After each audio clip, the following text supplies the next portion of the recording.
Escuchas Conversaciones sin Pauta. Diálogos urgentes sobre el país que tenemos y el que queremos tener. Un podcast de Pauta 100.5 con Claudia Álamo.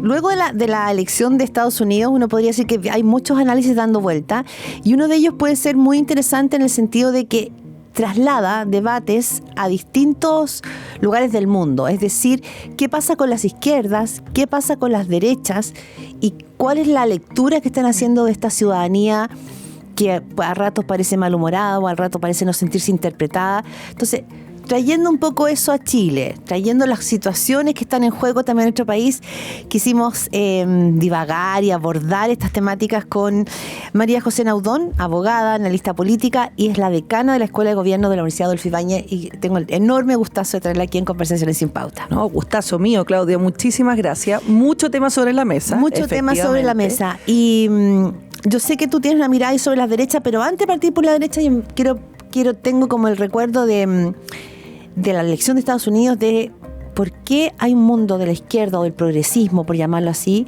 que no está sabiendo conectar, leer, que odio la palabra leer, pero bueno, pero es leer, es diagnosticar como los humores de la sociedad, de las sociedades. ¿Hay algo ahí o no? Como que la izquierda siempre fue ancla. Hay algo ahí, sí, hay algo ahí, pero voy a hacer una prevención, ¿ya? Una prevención, y es que todo lo que podamos sacar del contexto de la elección de Estados Unidos, por supuesto es interesante traerlo al debate, pero hay que ajustarlo. Yo siempre tengo mucho miedo de las experiencias que se traen sin procesar, ¿ya?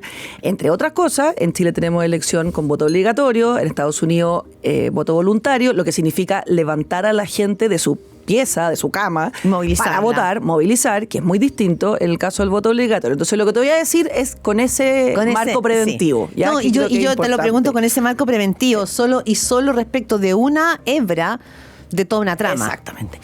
Mira, y yo te voy a hacer otro marco preventivo además, ¿ya? Yo creo que aquí una lectura es la que hemos oído con fuerza, digamos constantemente, y que tiene que ver con que la izquierda está de alguna manera observando fenómenos variables que tienen que ver con lo identitario, que se identifican con esta palabra woke, digamos, y que son problemas en algún sentido más elitistas, ¿verdad? Y eso la ha hecho perder la sintonía, la mirada, la lectura, como decías tú, respecto de una ciudadanía que no pertenece a ese mundo, ¿ya? Yo creo que ese es como el diagnóstico que podríamos decir en general. ¿Y que tú coincides? Es que yo coincido con matices. Mira, yo creo que es un poquito más complejo el asunto. Porque yo creo que el primer problema, y este es un problema que sí podemos trasladar a Chile, es entender que la nación, en este caso Estados Unidos, Chile, es única y uniforme. Yo creo que eso no es así. O sea, uno tiene que incorporar variables sociológicas de análisis y entender que hoy día vivimos en sociedades plurales y que, por tanto, todo análisis, toda campaña o todo proyecto tienen que considerar esas distintas capas. Eso es lo primero. Pero además, que esas distintas capas vienen a ser como múltiples diversidades.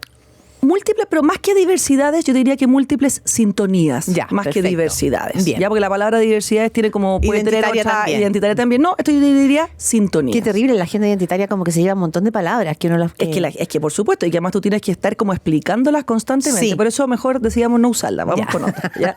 Múltiples sintonías. Entonces, en esa sintonía yo creo que hay que agregar también que en términos electorales, los países se reconfiguran cada 4 o 6 años según sean las elecciones y según haya sido la experiencia que ese ciudadano tiene de sus autoridades. Entonces, tú tienes dos fenómenos, ¿verdad?, que están jugando en este minuto. En el caso de Estados Unidos es muy claro que hay en los últimos 10 años, ¿verdad?, hay una cierta élite universitaria, más de ciertos lugares, ¿no es cierto?, de ciertas ciudades, de núcleos más urbanos, que ha ido no solamente desarrollando un pensamiento, una lógica, una comprensión de la nación más elitista, sino que ha ido, a partir de eso, elaborando ciertas políticas públicas o sociales que en definitiva los han beneficiado a sí mismos y que han producido respecto de estas otras capas diversas y distintas. Por lo tanto, no pensemos solo en los rednecks, porque eso es muy minúsculo, digamos.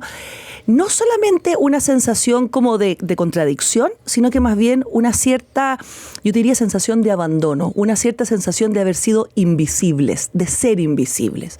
Ese fenómeno de lo invisible o de ser invisibilizado se describe muy bien en la literatura. Y se describe en la psicología. Y entonces, frente a eso, uno diría casi es mejor el odio que el olvido, ¿verdad? O sea, el ser transparente parece ser incluso peor.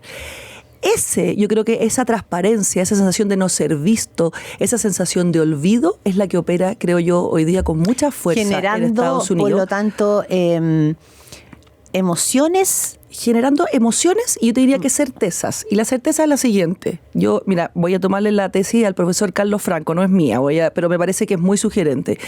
Y es decir, cuando tú sientes que eres olvidado, dejas de pensar en que el gobierno que tienes que elegir es el gobierno de los mejores. Porque los mejores, los que están arriba, los más inteligentes, esos son no me todos ven. Vistos, y esos son todos vistos, claro. Se ven entre ellos, no me ven. Entonces la categoría pasa a ser aquel que es más parecido a mí, el menos malo, en el fondo. Y en eso es donde aparece esa pluralidad, porque el menos malo, el más parecido a mí, es tan diverso como tú, yo o como todos los que estamos aquí. Entonces yo puedo terminar votando porque en realidad me siento identificada en un aspecto, tú en otro, el otro en otro. Entonces eso produce una enorme fragmentación y por ahí es difícil entonces decir cuál es la voz. Es que no hay una voz, un coro, ¿verdad? Pero mira, quizás esta pregunta es rara, pero te juro que la tengo siempre en la cabeza. A ver. Yo tiendo a pensar que las sociedades, como las personas, van evolucionando. Por supuesto. ¿No? Y eso es inevitable, ¿no? vamos cambiando. Vamos caminando como el agua, y vamos cambiando. Avanza. Y ese cambio quiere decir que probablemente las sociedades empiezan a complejizarse y a tener nuevas necesidades. No me quiero ir a la agenda identitaria, pero quizás desde ahí se entiende que estos temas que hoy parecen más elitistas tengan que ver con que vas cambiando tu mirada respecto a los derechos reproductivos, de las agendas valóricas, porque uno ha ido evolucionando, pero con todo el respeto veo que hay, y no solo en Estados Unidos, no solo en Europa, lo vemos en Chile, como una, no sé si es regresión, pero sí como un volver a necesidades muy básicas. Ser visto, seguridad en mi casa, tener un trabajo estable y bueno, tener salud. O sea, algo se desacopló, creo yo, entre una humanidad que tenía que ir como evolucionando y cambiando sus temas y una necesidad de volver como a lo básico, ¿o no? A ver, es que yo creo que tu pregunta que tiene de base otra pregunta, y es si el progreso siempre es positivo o no. Total. Entonces, cuando tú dices avanzamos y eso es siempre positivo, yo personalmente creo que no, ¿verdad? Ya, y esa es la diferencia entre la izquierda progresista y lo que uno podría llamar una derecha más conservadora, ¿verdad? Ya. Entonces, ¿dónde lo pondría yo el punto? ¿Ya? Yo creo que es evidente, y tienes toda la razón, que los seres humanos cambiamos. El cambio es inevitable, ¿verdad? Pero hay dos riesgos en ese cambio. Aquellos que quieren detenerlo, que sería como lo extremadamente conservador, aquel que dice, no, estamos bien aquí, quedémonos aquí, o el que quiere empujar el cambio, pegarle una patada. Eso sería ir más rápido que tu pueblo.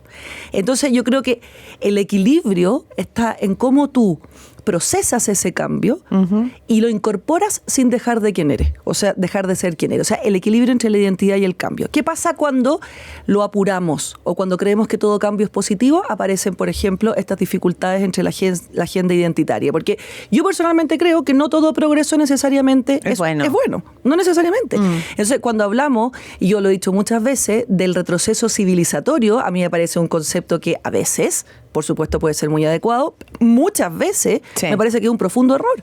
Entonces, ¿qué pasa? Cuando tú vas avanzando en esa agenda más identitaria, en esa agenda que hoy día reconocemos como más de izquierda, más woke, ponle el apellido o el adjetivo que sea, eso es, para empezar, no siempre positivo. Y para segundo, es muy distinto según sean tus necesidades basales. O sea, cuando tú ya tienes solucionado más o menos todo, parece que puedes empezar a pensar en estas otras cosas. O sea, parte de ese pensamiento parte de esa base. Exacto. Pero ¿qué pasa cuando yo ni siquiera tengo satisfechas, digamos, estas necesidades más básicas, ese mínimo?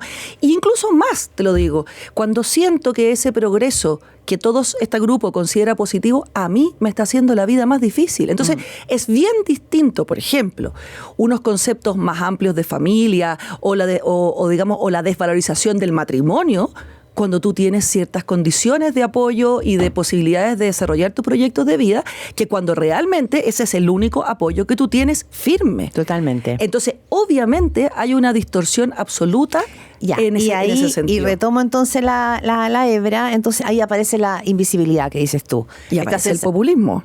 Que el populismo podemos, ¿verdad?, mirarlo siempre como despectivamente, como condenándolo, pero la pregunta que habría que hacerse es ¿por qué ese fenómeno existe? ¿Por qué viene alguien que en el fondo me dice que toda esta complejidad es simple? O sea, que pone en simple lo complejo y yo, ¿no es cierto?, ciudadano, adhiero a eso justamente por eso, porque en un mundo de excesiva complejidad, la simplificación es casi lo que naturalmente queremos.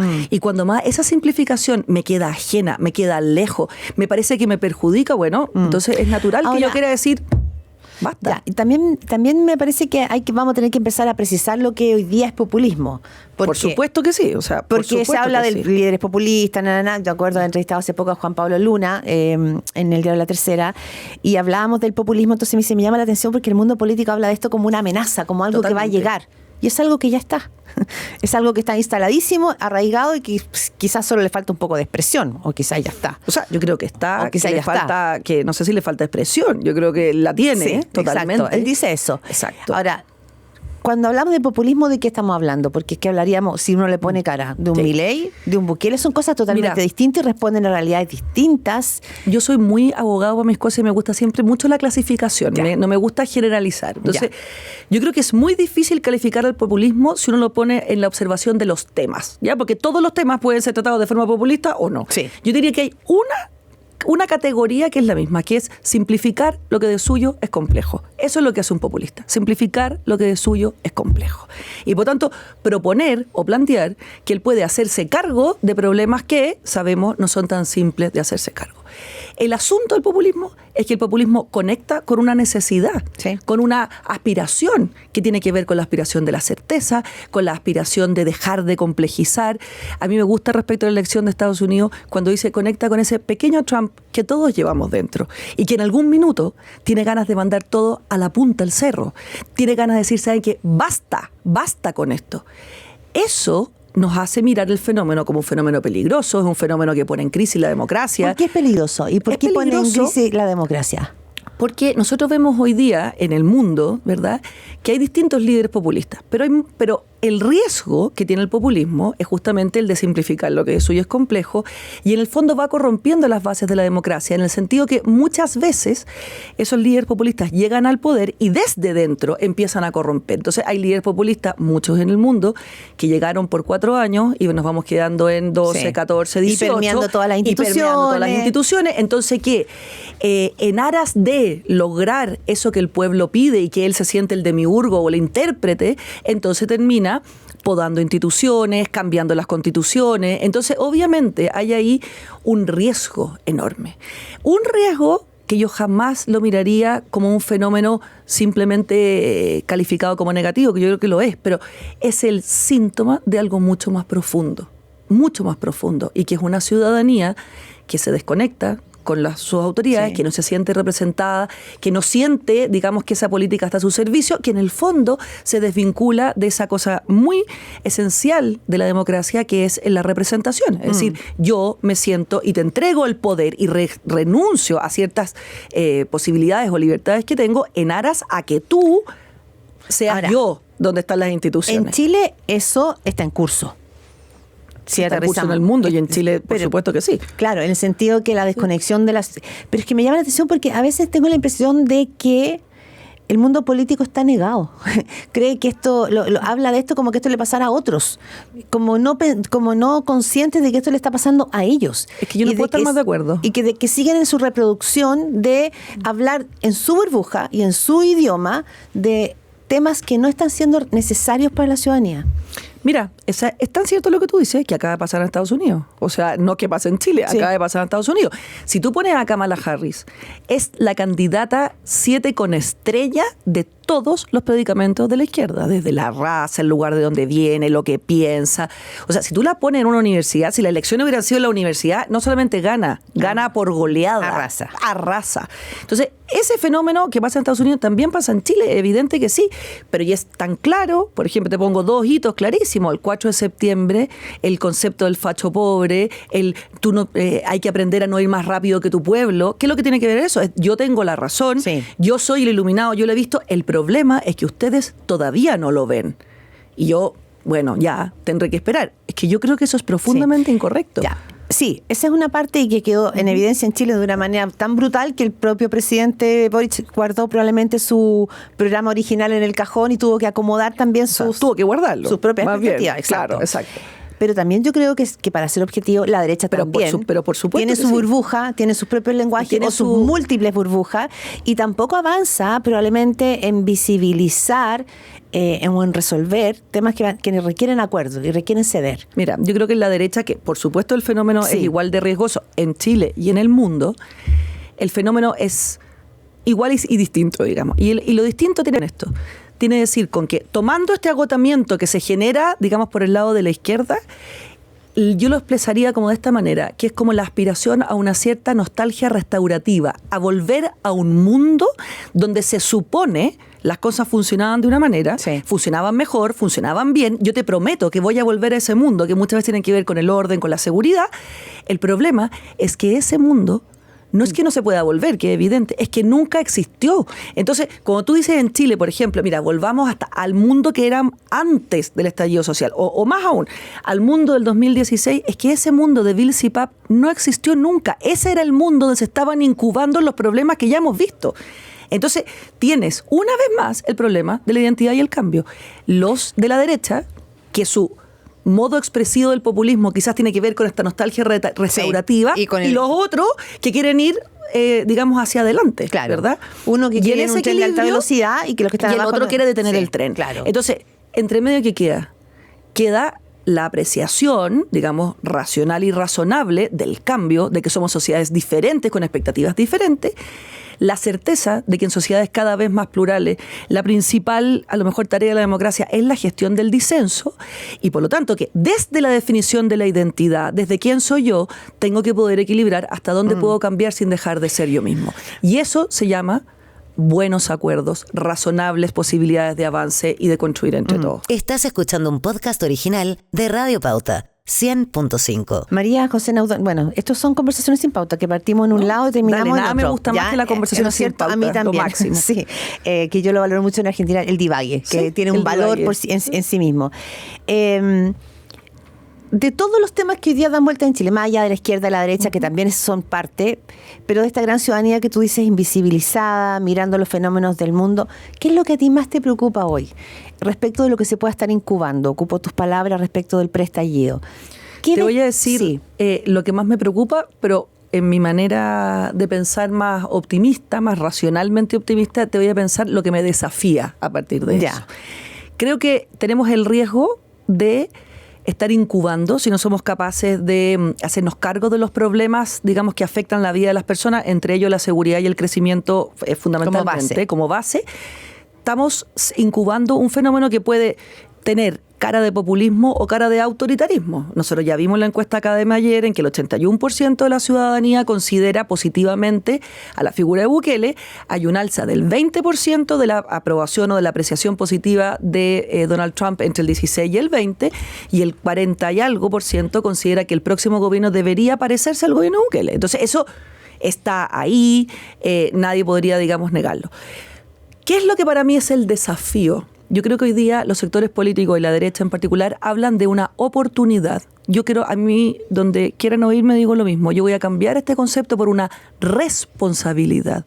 Aquí tenemos todos los sectores una responsabilidad de presentar un proyecto político viable en el tiempo, que sea convocante y que realmente se haga cargo, primero, de las necesidades, ¿no es cierto?, que ya son bastante evidentes. Yo tengo un tema enorme con la necesidad infinita de diagnóstico. Yo creo que estamos súper sobrediagnosticados, y al mismo tiempo sea capaz de proponer un futuro en el que las personas vuelvan a poder creer, a volver a generar esperanza. Pero en ese optimismo racional que tú pones, que faltan algunos datos.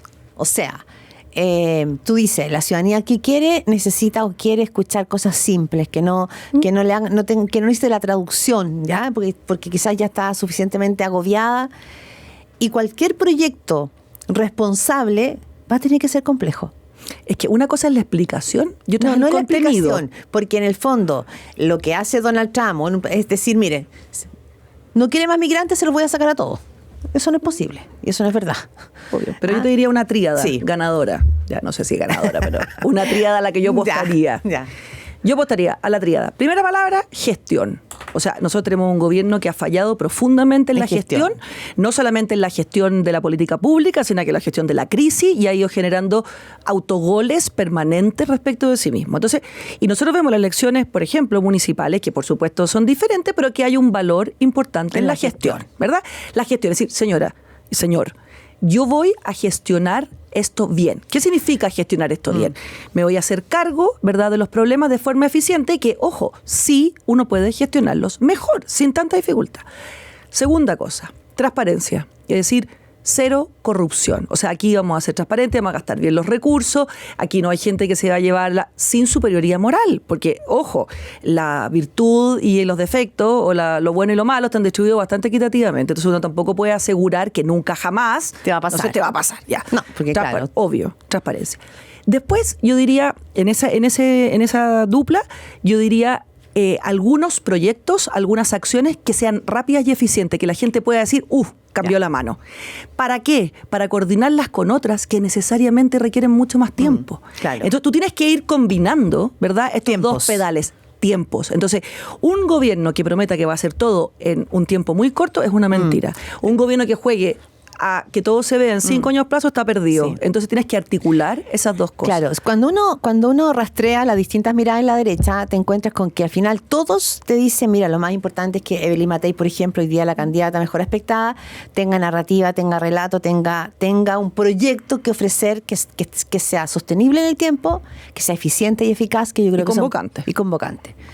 Pero también he hablado con personas de la derecha como Pablo Longueira, que me dice, mira,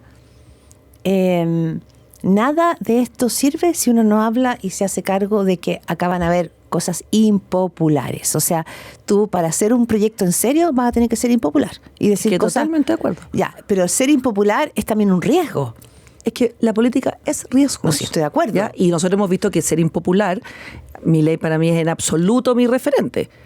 Pero Milei puso sobre la mesa cosas impopulares creíbles. Yo creo que aquí hay otro elemento que tienes que incorporar, o sea, gestión, transparencia, combinación del corto y del largo plazo, pero al mismo tiempo tú tienes que incorporar a la ciudadanía como agente en este cambio. Esto no es un asunto de que viene la política y te entrega las soluciones o no te las entrega. Tú eres parte del cambio. Eso yo creo que es un mensaje fundamental y eso significa asumir los costos y los beneficios también. Sí. Entonces, ahí tú tenés que estar jugando con los dos pedales. Y la derecha en sus liderazgos, que no sé si son tantos, pero bueno, está Evelyn Matei, José Antonio Cast, Carter. Sí, Rodolfo Carter, que está en esos liderazgos. Bueno, me imagino que tú considerarás que Evelyn Matei lo representa más por su experiencia, no sé. Yo creo que Evelyn Matei lo representa más por su experiencia, lo representa más por su carácter. Yo creo que ella tiene un muy buen equilibrio en esto de ser implacable en algunas cosas y ser dialogante en otras. Yo creo que logra equilibrar esas dos cosas, ¿ya? Y que permite, por lo tanto, dar certeza y al mismo tiempo dar proyección de gobernabilidad, que yo creo que es una combinación bien distinta. Ya. El tema es que ella no solamente un candidato en Chile no solo tiene que ser candidato frente a la ciudadanía, es un candidato que tiene que ordenar a los partidos. Y esa parte, en el caso de la derecha, cuesta mucho siempre. Sí. A Sebastián Piñera le costó mucho y probablemente lo logró porque Sebastián Piñera se llamaba Sebastián Piñera. Mira, totalmente de acuerdo en que es difícil. Ha sido la conversación hacia atrás todo el tiempo. Sí. O sea, ella es una gran candidata, está súper bien aspectada, pero su problema son los partidos. Eso es así. Yo creo que eso es algo que se tiene que ir construyendo. Yo no te lo puedo garantizar, no podría decirte que va a resultar. Creo que no hay otra forma que lograr esa unidad o esa articulación, y yo insisto, creo que estamos en un momento país bien complejo. Si la política de los partidos políticos no se dan cuenta de cómo hay que jugarlo, bueno, tenemos un problema. Pero algunos elementos que a mí me parecen buenos indicadores, ¿ya?, de resultados. El momento de las elecciones municipales y de concejales, las 4 estas, todas las veces que Evelyn Matei fue a celebrar el triunfo de un alcalde, estaban los 3 presidentes de partido detrás. Completamente distinto el caso de Tomás Bodanovich, que celebró solo, fue a La Moneda siendo el digamos, la estrella, pero total, y se puso muy atrás. Entonces, yo tengo la sensación de que incluso visualmente hay una articulación. Cuando uno mira todos los reportajes que han salido respecto a los grupos programáticos, también ves bien articulado figuras que representan o que son representativas en los distintos mundos. Lo mismo pasa con la articulación de los centros de estudio. Creo que hay una vocación por lograr esa articulación, es una vocación. Y creo que hay 3 hoy día dirigencias en los partidos que van a facilitar ese camino. Bien. O sea, las personas de Rodrigo Galilea, de Guillermo Ramírez y la Gloria Hood, creo que son personas más dúctiles para una articulación distinta, difícil, pero me imagino que también la derecha chilena va a tener que hacer un match entre el mundo popular, esa sensación de invisibilidad, y no caer, digamos, en una mirada más elitista. Probablemente hoy día el trabajo en terreno, la percepción de la ciudadanía la tiene mucho más republicano, José Antonio Kast y su gente, que Chile Vamos. Yo creo que sin ninguna duda el trabajo en poblaciones lo ha hecho fuertemente mucho más republicano, como Rodolfo Carter. Mira, yo creo que entonces, yo creo que ahí va a ser difícil también hacer ese pero tenemos un dato que nos puede servir, ¿ya? Que yo estoy de acuerdo con eso. La UDI en su momento hizo un enorme trabajo, ¿verdad? La UDI popular, un enorme trabajo que yo creo que es fundamental reconectar. Ahora, también es verdad que hoy día la conexión con la ciudadanía es distinta. Hay canales distintos, ¿verdad?, de conexión, que son ya el puerta a puerta, que también creo que es importante, pero que también son diversificados. Entonces, si uno mira los datos de los concejales, que es un buen dato, Chile Vamos tiene una muy buena performance en los concejales. Republicano también la tiene, menos que la expectativa que tenían, pero si tú miras Renovación Nacional, el pacto de Renovación Nacional que iba solo, tiene más concejales que Republicano, y si tú juntas el que iba a Evópoli con la UDI, también. Y ahí tú tienes una base. Los concejales son muy buenos porque es una base territorial. La mejor medición. Entonces, la mejor medición. Y en esa medición, que es la última medición, Chile Vamos tiene una representación de más del 50%. O sea, eso te habla de una base importante. Eso no quiere decir que, aunque son 2 proyectos políticos diferentes con los republicanos, hay que realizar, digamos, una articulación programática, administrativa, electoral, que sea eficiente para el objetivo, que es, en el fondo, ganar la elección presidencial. Eso a mí no me cabe ni una duda, y eso también tiene datos. Si Republicanos no hubiera ido compitiendo en las gobernaciones y en las alcaldías de la elección anterior, tendríamos 5 gobernaciones más y tendríamos al menos 2 ciudades de mucha población con alcalde, que eso es fundamental respecto a la proyección de la elección presidencial. Tú dices, finalmente, esta elección no solamente fue una medición de fuerza, sino que deja enseñanzas. Estrategias. Esta fue una medición de fuerza y de estrategias. Y esa estrategia y esa fuerza hay que ponerla sobre la mesa. Y a mí, si tú me dices, mira, que es lo mejor de esta elección, es que nadie se llevó la pelota para la casa, nadie tuvo un triunfo estruendoso, porque incluso Chile Vamos, que fue con distancia, con el mejor rendimiento, perdió Puente Alto, y aquellos que tuvieron el peor rendimiento, que puede ser el grupo, ¿no es cierto?, de gobernante, ganó Maipú y ganó Viña. Entonces, hoy día yo creo que están las condiciones dadas, pero si alguien cree que la carrera está ganada, que aquí no queda un trabajo infinito, que hay que hacerlo como artesano, articulando distintas variables, yo creo que estamos... Esa apreciación es completamente equivocada. Quiero volver a la ciudadanía y quizás un poco, Katia Araujo estuvo acá también en estas conversaciones sin pauta y hablamos mucho de lo que ella viene hablando hace rato del círculo del desapego. ¿Ya? Y también Luna, que tiene una mirada tan pesimista a las cosas, pero él dice, mira, sabes que al final aquí da todo lo mismo, porque el sistema se desfondó. No hay legitimidad, no importa qué actores sí, qué actores no. Es una crisis muy sistémica. Entonces digo, bueno, se pueden sacar cuentas, estrategia de las últimas elecciones, de cómo va uno, cómo va otro, pero si el tema es mucho más estructural y estamos con una sociedad no solo desconfiada, sino que desapegada. Desafectada, esa es la palabra. Y por otra parte, una percepción de que todo esto ya está podrido, que a eso me refiero. ¿No será que también hay las burbujas, estamos llenos de puras burbujas? Y Mira, yo creo que, a ver... ¿Quién rompe esa burbuja? ¿Cómo se rompe? Es que ese es el punto, es que esa es la pregunta. Porque si realmente el sistema es completamente desfondado, no hay nada que hacer, cerremos la puerta por dentro, entre otras cosas, vayamos a tomarnos un café y dejamos de tener esta conversación.